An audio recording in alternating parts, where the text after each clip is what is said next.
जी नाज़रीन, ख़बर शामिल कंदासीं। भिरिया रोड खां शरफ़ुद्दीन कीरियो जी रिपोर्ट मुताबिक़ साहती परगणो टीवी एवार्ड तक़रीब जी परवकार ऐं शानदार तक़रीब मक़ामी शादी हाल मोरो में मल्हाई वई।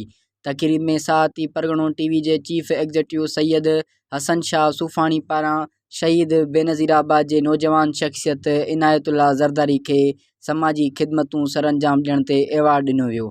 तक़रीब में म्यूनसिपल कमेटी मोरो जे चेयरमैन मोहतरम नज़ीर अहमद मेमण ऐं सैयद हसन शाह सूफ़ाणी पारां समाजी अॻवान इनायतुल्लाह ज़रदारी खे एवार्ड ॾिनो वियो ऐं खेसि सिंध जी सक़ाफ़त अजरक पाराया विया। उन मौक़े ते इनायतुल्लाह ज़रदारी जो चवणु हुयो त मां साहती परगणो टीवी जो थोराइतो आहियां जंहिं मूंखे मान बख़्शियो ऐं एवार्ड लाइ नामज़द कयो। इज़तूं ऐं मोहबतूं ॾियण सां असां सिंधियुनि जी रवायत आहे। असां इंसानियत जी ख़िदमत कंदा रहंदासीं ऐं मज़लूम माण्हुनि सां हर वक़्तु गॾु हूंदासीं।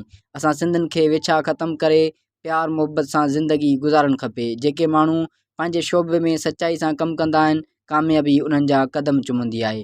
उन मौक़े ते साहती परगणो टीवी जे चीफ एग्ज़ीक्यूटिव सैयद हसन शाह सूफ़ाणी ऐं ॿियनि चयो त असांजी समाज में कुझु माण्हू जो कमु मुनफ़रद हूंदो आहे।